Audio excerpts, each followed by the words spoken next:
Okay.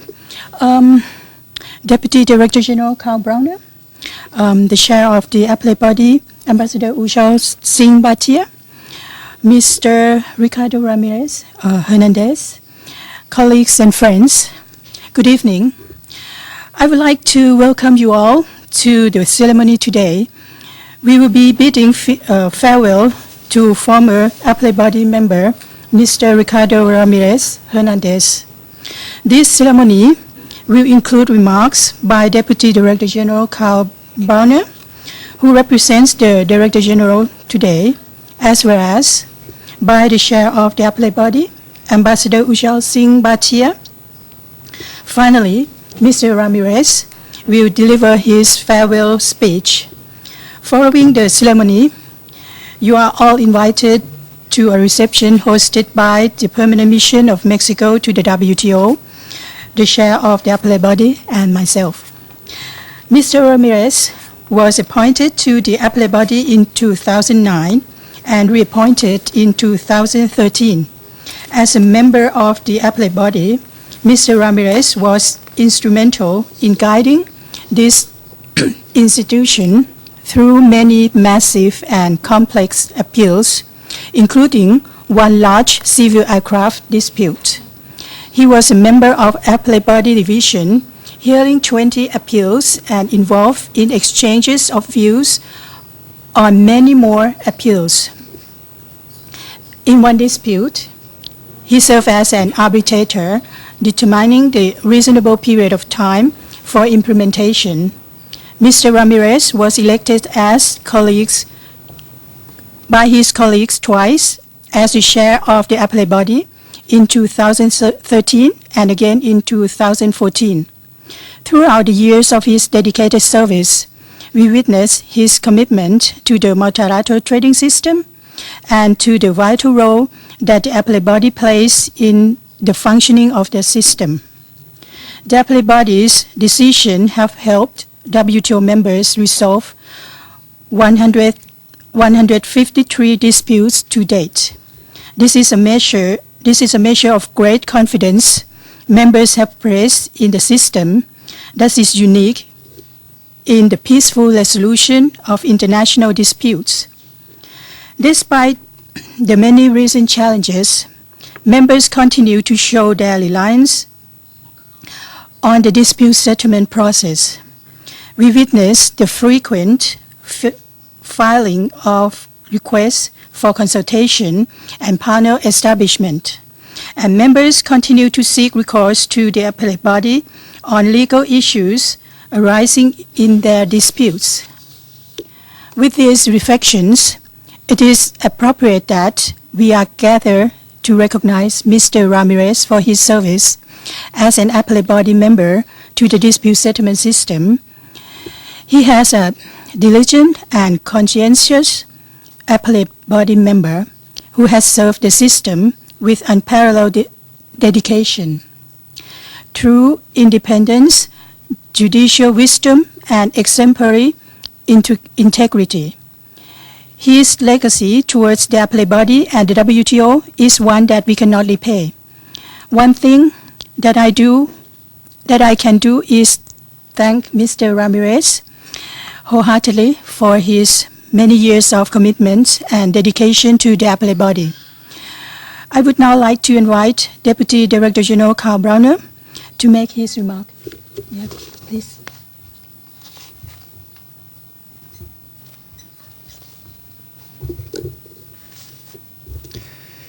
Thank you, Madam Chair. Dear members of the Appellate Body, in particular Professor Ramirez, dear ambassadors, delegates, ladies and gentlemen, I am a disciplined drinker, and I never lose control.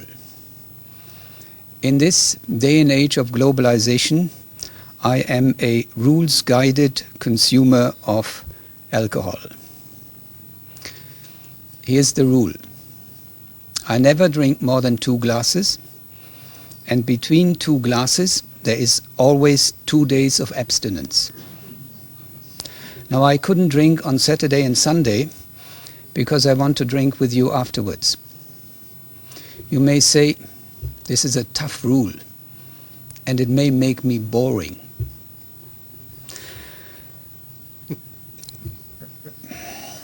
I agree with you. And I admit that I broke the rule when Professor Ricardo Ramirez Hernandez, a while ago, gave me this bottle. This bottle of mezcal. This is what it reads on the label. World Trade Organization. Independence and impartiality. Mezcal. The appellate body. Ricardo Ramirez Hernandez.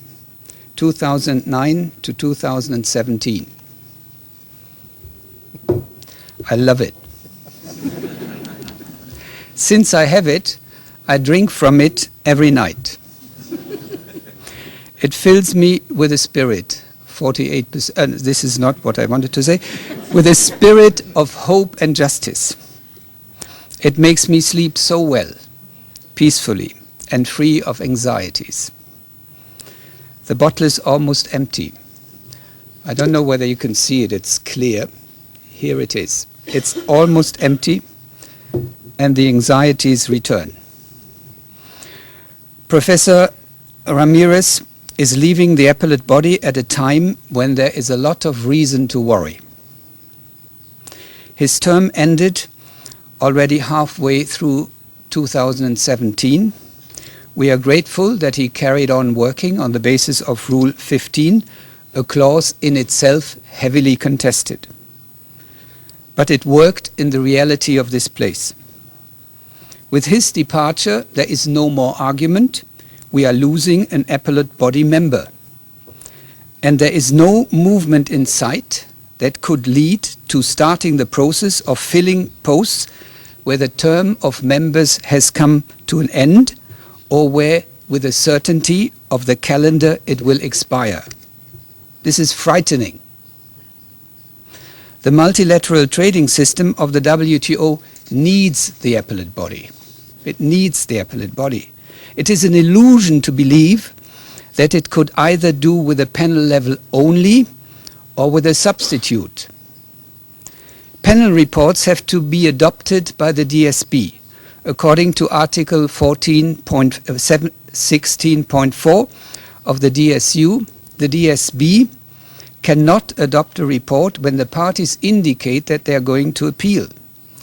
The appellate report will remain unadopted and non-binding upon the parties until the appeal has been completed. When the appellate body becomes dysfunctional, it is put to the discretion of the party of the litigation to allow the panel report to become binding or not. This brings us back to the reality of the GATT 1947. No compliance obligation will be triggered, no reasonable period of time will start, no arbitration on retaliation can take place. The WTO, with its functioning dispute settlement system, is an achievement of civilization. I think one can say this without exaggeration. 164 member states have subjected themselves to compulsory dispute settlement. If one member wants to sue another one, the defendant cannot escape. Litigation will take place. At the end of the process, there will be a ruling and its adoption by negative consensus. This is truly remarkable because member states have thereby conferred sovereignty to the organ of an international organization. There is no international court with such a comprehensive membership and an equal rate of success as far as compliance is concerned. If we find no way of resolving the current impasse, it might turn out that what I just called an achievement of civilization has only been a temporary experiment. Just now I used the word we. Unfortunately, there is no justification for we. I represent the Secretariat. This is a member-driven organization, and the staff of the Secretariat has only a serving function. The Secretariat has no right to initiative. Members carefully watch to make sure that it is them who drive. So I appeal to you, the driving members, step up your act, be creative, let civilization not regress. Don't allow for the replacement of the rule of law by the daily deal. I thank you for your attention. And before I give the microphone to the chair, Ambassador Bhatia, I only want to say a very personal remark. Ricardo, you were the first chair of the appellate body who I got to know when I came here. We negotiated the travel policy, the new travel policy for the appellate body members, and this was a very amicable encounter. No outrageous demands, all very practical, very resolution-oriented. Thank you very much.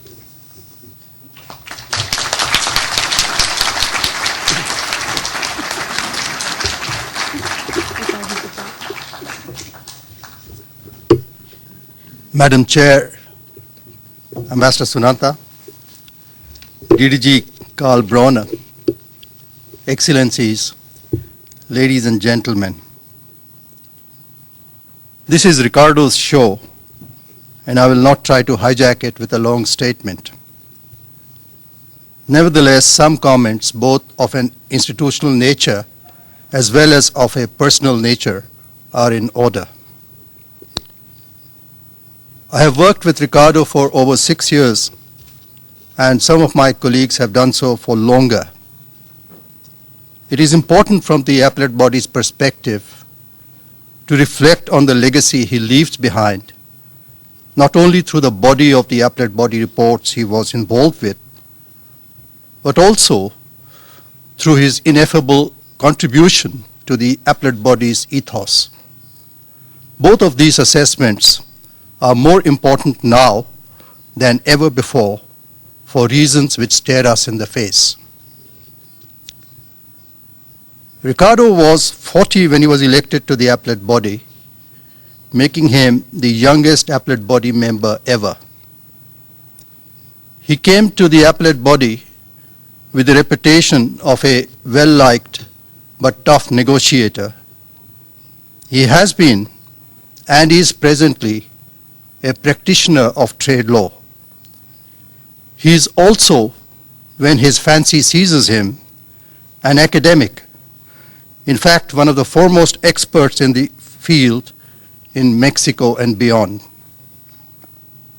He combines these pursuits with frequent bouts of adjudication in various fora like the ICSID.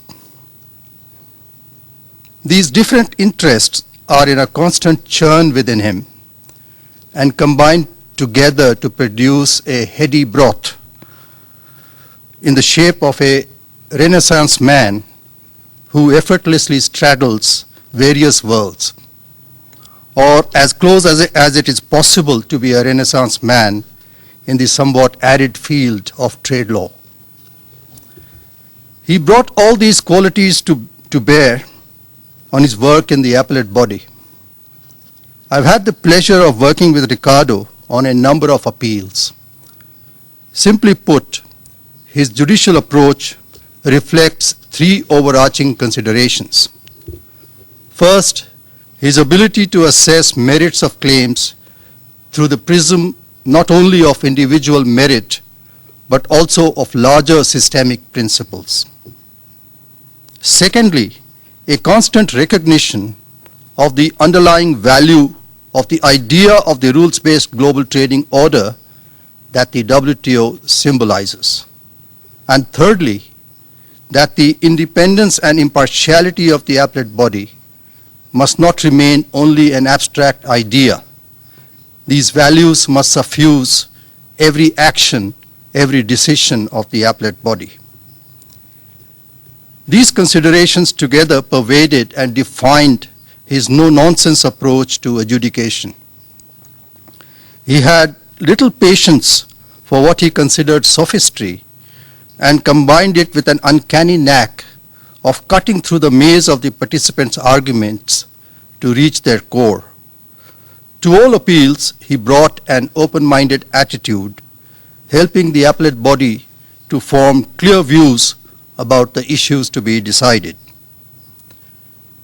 His invaluable contribution in the 20 appeals he was involved in as a member of the division, as well as in the exchange of views in several others, reflects these concerns and values in ample measure.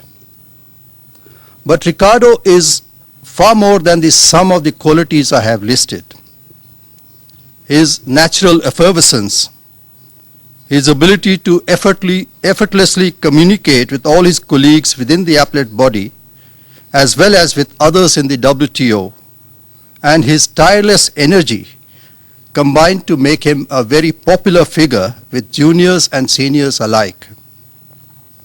His ability to form strong personal bonds with his colleagues and his consensual approach added immeasurably to collegiality within the appellate body, based it as it was on a totally objective and fair-minded approach to dispute resolution. For many of us, Ricardo represented the quintessential idea of the appellate body. The appellate body is the poorer for his departure, and yet comforted by the rich legacy that he leaves behind him. So, on behalf of my colleagues in the appellate body and the appellate body secretariat, it is my duty to bid you adieu, Mr. Ramirez. You have brought us much happiness and much enrichment. You have done the appellate body proud, and you have done Mexico proud. We wish you fulfillment and joy in whatever you choose to do next. And lastly, without in any way compromising on the principle of impartiality, which is so dear to the appellate body, I wish the best of luck to Mexico in their World Cup campaign. I now invite Mr. Ramirez to make his farewell remarks.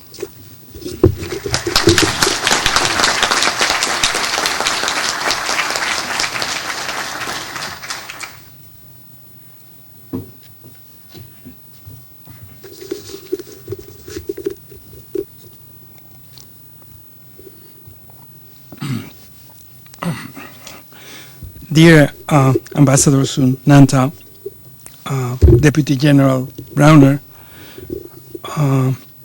amigos todos. The day I was sworn in, it was the 40th anniversary of a man landing on the moon. On that day, my older sister drew an analogy from that historic event and told me that she was very proud and happy that I had reached my moon. So here I am, back on planet Earth. After a wonderful journey, I am an international trade lawyer whose ultimate professional wish was to be part of this institution. I was part of a jewel in the crown created by you, the membership. A sophisticated international adjudicatory system for solving disputes.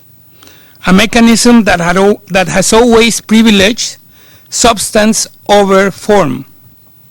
One that follows a method of interpretation and where parties' due process rights are fully respected. An institution that strives to find, as Professor House puts it, an equilibrium between domestic regulation autonomy and trade liberalization, as agreed by WTO members in the treaty text. I want to start this address by thanking all the participants involved in the dispute settlement process. First, the delegates and litigants who, with great advocacy skills and sophisticated arguments, made every deliberation challenging. My respect and recognition go to all of them.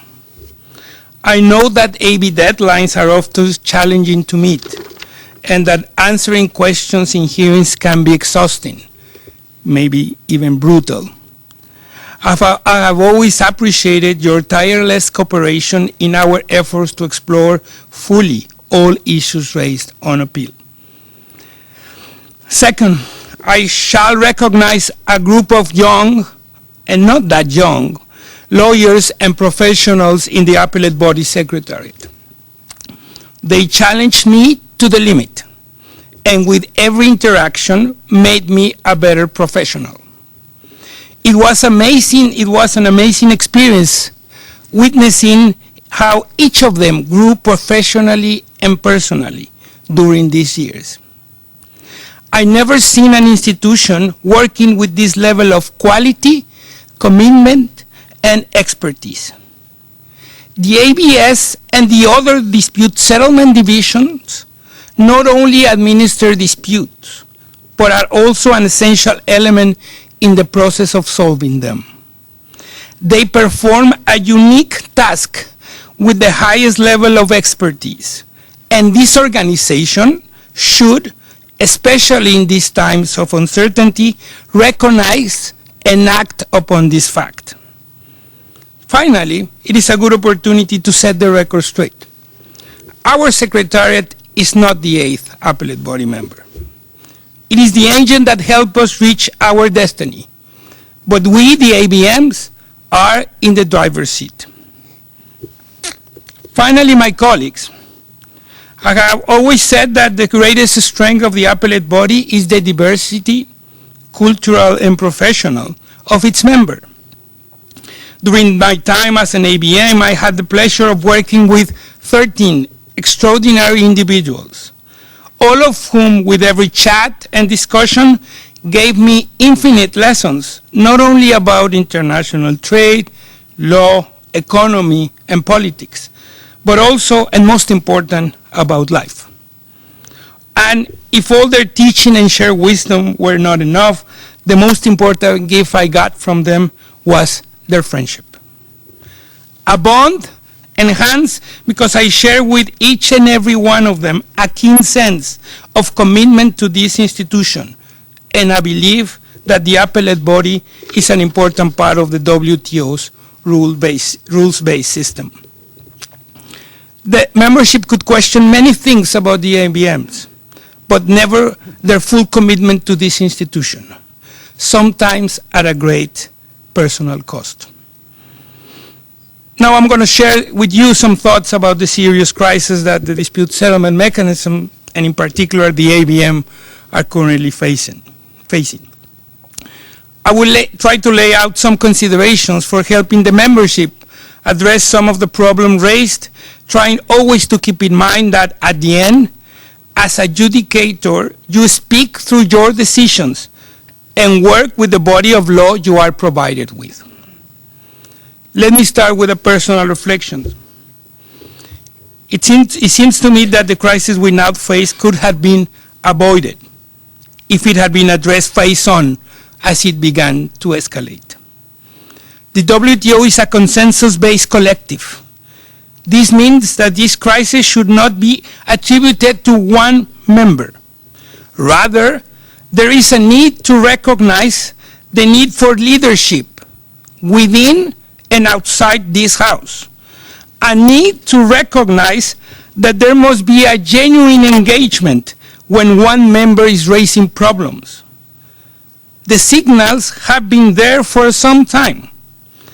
No matter how difficult or insurmountable the issues may seem, all those who are part of the WTO community must be willing to engage and must refrain from putting personal and national interests, trade interests, before attempting to come up with a solution.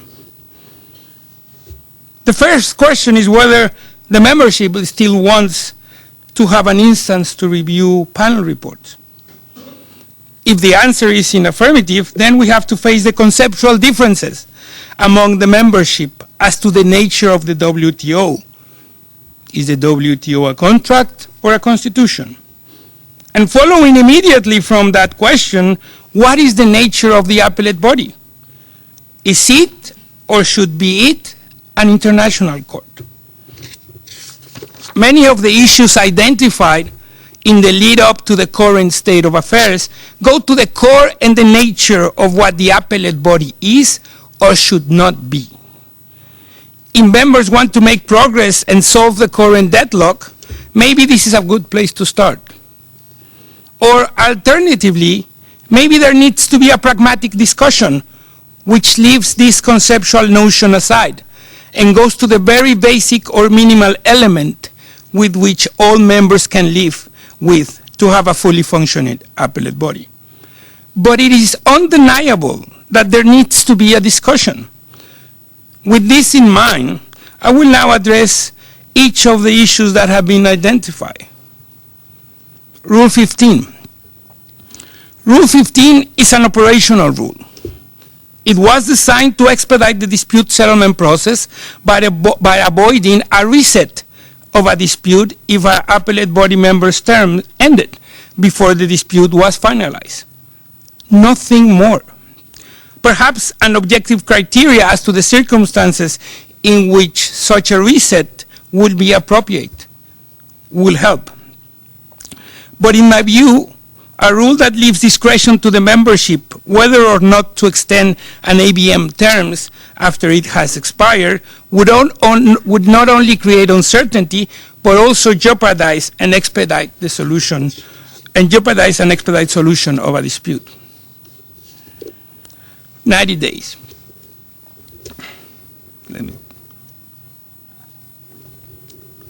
90 days is a great rule. It was for a long time a unique feature of the AB process.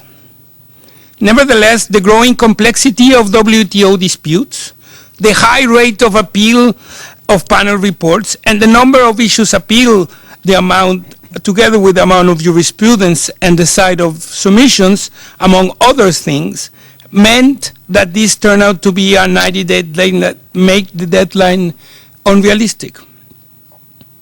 On top of that, as my colleague and friend Peter used to say, brevity requires time. So, if the membership wants to keep the 90-day rule, it may require some sacrifices. Attempts to address some elements that will expedite the process have been made. For example, not long ago, the appellate body put forward the idea of reducing the length of submissions. The idea was rejected by most of the membership. If you want to preserve the 90-day rule, the praxis needs to be changed. For instance, by introducing summary judgments. Reappointment. This is an issue in which I believe the text is crystal clear. Reappointment is an option, not a right. Upon reflection, this is an issue that is within the realm of only the membership. Again, however, engagement is needed. The WTO membership has adopted a process for the initial appointment of an appellate body member. WTO members together need to agree on whether a process is needed for reappointment, and if so, what form it should take. Advisory opinions. There is much scope for difference of opinion in good faith as to what rulings are necessary to resolve a dispute and the extent to which rulings should be supported by reasoning. Moreover, all active users have at some point or in some instance requested a finding of an appellate body finding that is not necessary to solve the dispute. I've seen members seek an AB interpretation of a cover agreement despite the fact that such clarification was not necessary to solve the dispute. I've seen members ask this appellate body to disprove on appeal panel statements and to set aside portions of panel reports, not to mention the frequent invitations to revisit the factual findings of panels. In this regard, the membership needs to solve the tension between the principle that the aim of the dispute settlement mechanism is to secure a positive solution to a dispute with the obligation of the appellate body to address each of the issues raised on appeal. Gap filling. no adjudicative entity is infallible. And I believe this is also true of the appellate body. No system can exclude that some interpretation may diverge from expectations or be unacceptable to large parts of a constituency. Such risk needs to be mitigated through an operational negotiating branch that can adjust or realign the rules when this occurs. In addition, I haven't seen a WTO dispute in which all parties involved agreed that there were mistakes made in the interpretation or that gut feeling occurred.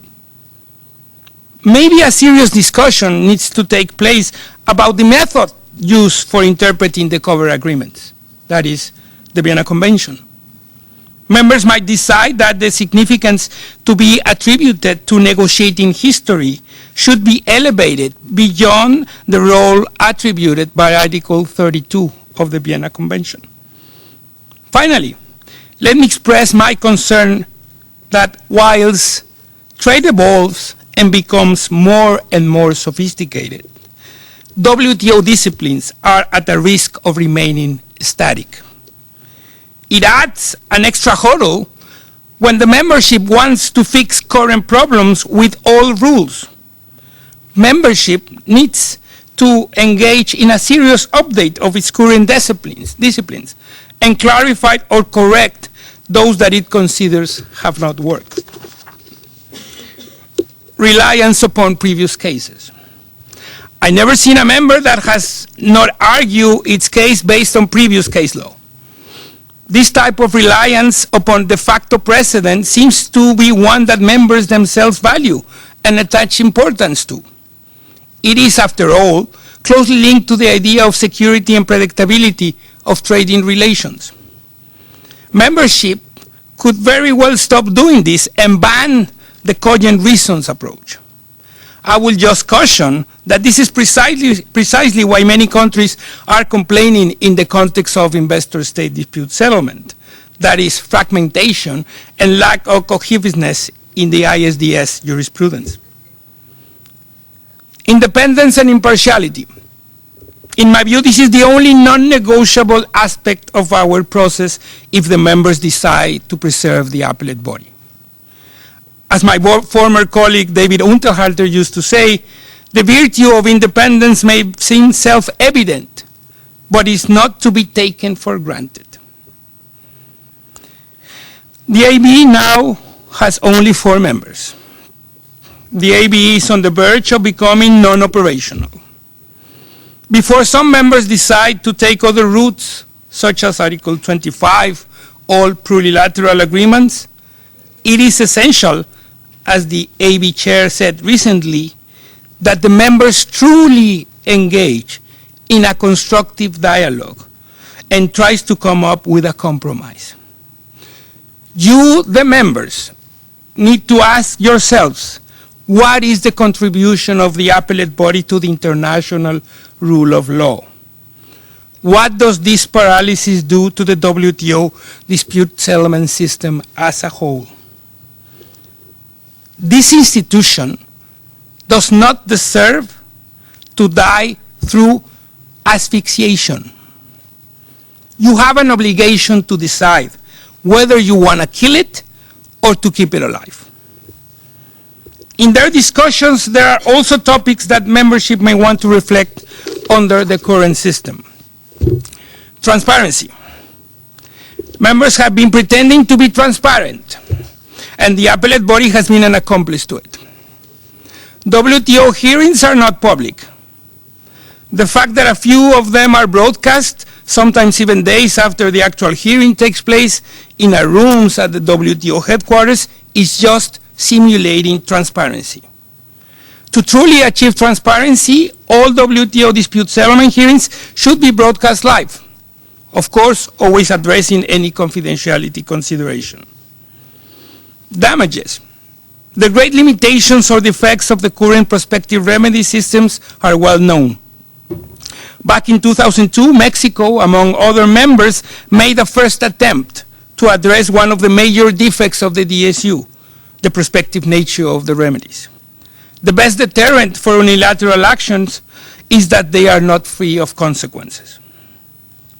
Remand. Remand is a tool that would greatly facilitate the work and streamline this dispute settlement process. It will be worthwhile to explore proposals that have been tabled by some members.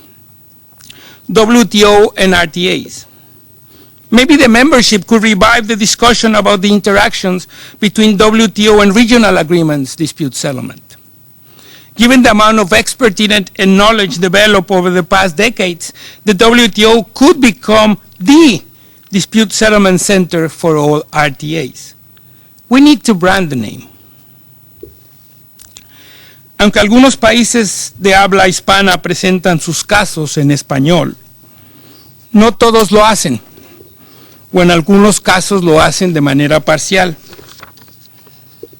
De alguna forma, hemos sucumbido a que los procedimientos de solución de controversias se ventilen en inglés. Si este es el caso, dejemos de pretender y ahorremos dinero y recursos a esta organización.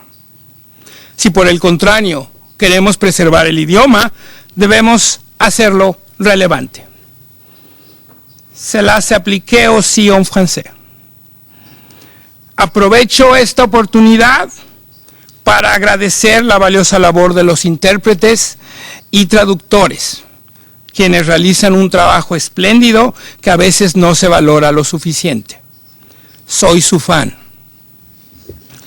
Coming from a developing country, and now more often in developed countries, very often we hear in the same sentence that international trade, globalization, and liberalism are blamed for the poverty, lost jobs, and lack of development. They are easy targets. They are faceless causes that can't defend themselves. Faulty internal industrial and agricultural policies, lack of rule of law, and corruption are hardly mentioned or set aside. The rules-based system, international trading system that I was mandated to protect contributes to global prosperity. The membership should address how to spread across the population of all its membership the benefits of trade, instead of finding ways to concentrate it. This organization needs to stop talking about barriers and start building bridges for a better distribution of the benefits of international trade and to address the new challenges world international trade faces. I truly believe that the rules I contribute to uphold are helping the more than 50 million Mexicans who today live in extreme poverty. But much more needs to be done. Globalization is a reality.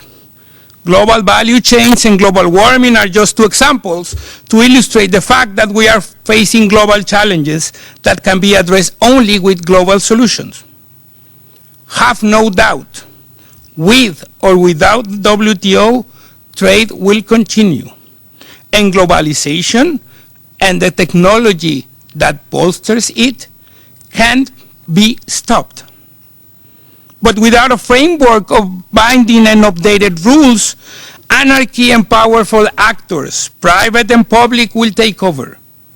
This will not be good, especially for those developing and least developed countries that require a system in which, to the eyes of the law, every country is equal.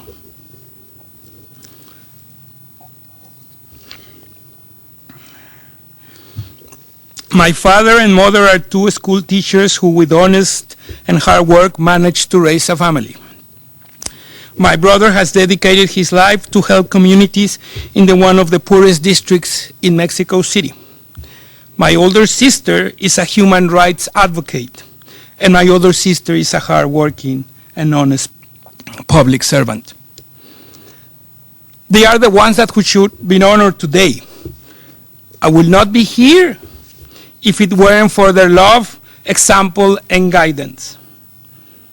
For the past years, one of my main goals was to show you that despite what you hear and read in the news, Mexicans, like my family and many millions, are hardworking, honest, and decent people. And this is the part where I was suggested to bring up an anecdote by Victoria, but to say something that has happened to me while I was in the appellate body. And I come to realize that I don't have any anecdote. That every day I will wake up, walk down to this building, go in the meeting room, have 1, 2, maybe 3 coffees, deliberate, prepare for hearing, or simply prepare for read submissions, and then I will go back, have lunch at the cafeteria, not very good soup, and then come back to the hotel, have dinner, read what I have to read for the next day, and that was my life for the past almost 9 years. And it has nothing fancy, and there's no anecdote that I can tell you. Maybe the only anecdote is that I enjoy every moment of that, and that I was happy for it. I have been to the moon. I have walked on it, and can confirm that it was everything I expected and much more. I also realize how fragile it is. I hope you, the membership, soon understand the importance of what you created and value its existence. As for me, few people can say they lived a dream. You made a dream come true, and for that, I will be eternally grateful. Ricardo out.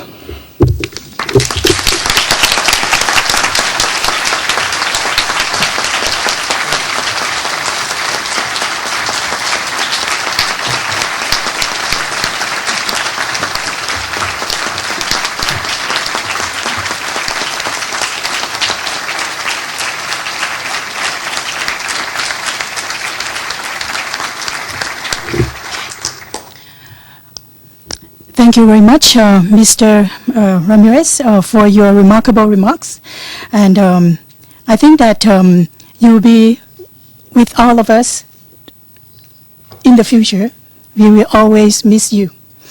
And may I also once again express sincere gratitude for hard work and tireless efforts that you had undertaken and accomplished during your year in the appellate body. And also allow me to speak on behalf of all of us here in wishing you the very best and success in the future endeavors. And now I wish that I would like to invite all of you to the reception, which is hosted by Ambassadors Roberto Zapata of Mexico, and also Ambassador Batir, the chair of the appellate body, and also myself at the WTO atrium. And enjoy.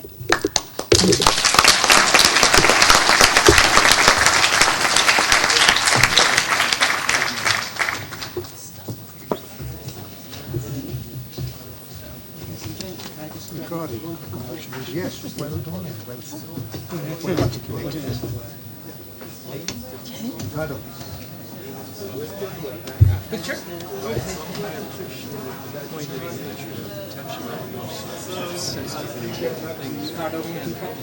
Saying engagement is necessary, not just blaming it.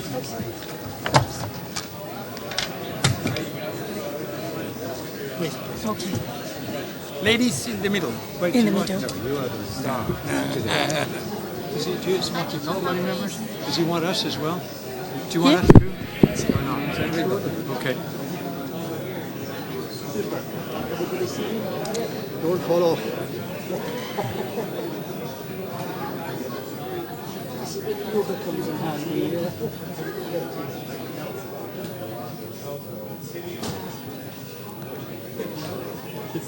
Okay, thank you.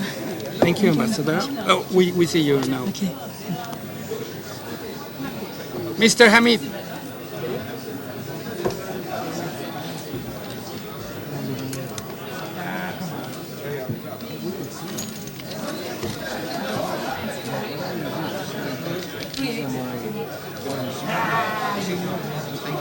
much. This was great. This was very great. The way you hosted everything. Very happy.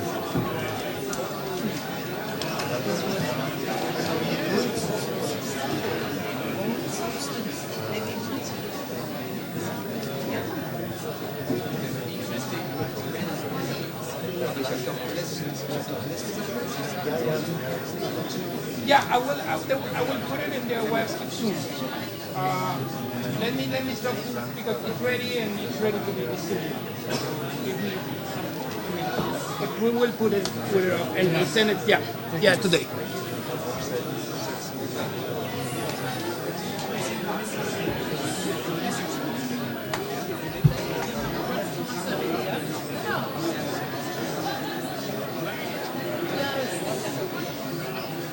Kies hatte schon zweimal gesagt, was ist denn das, war.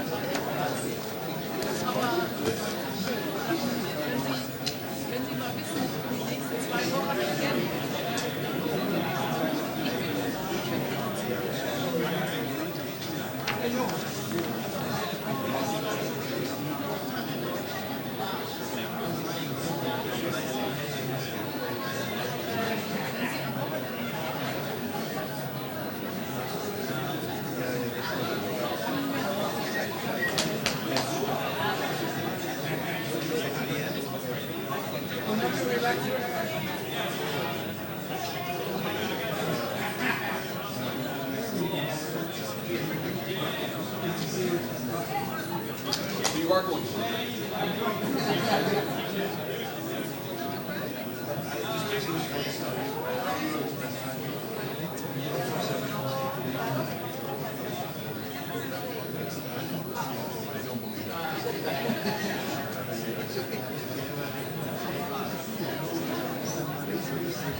This year. At least for the next year and a half, you're going to be super busy.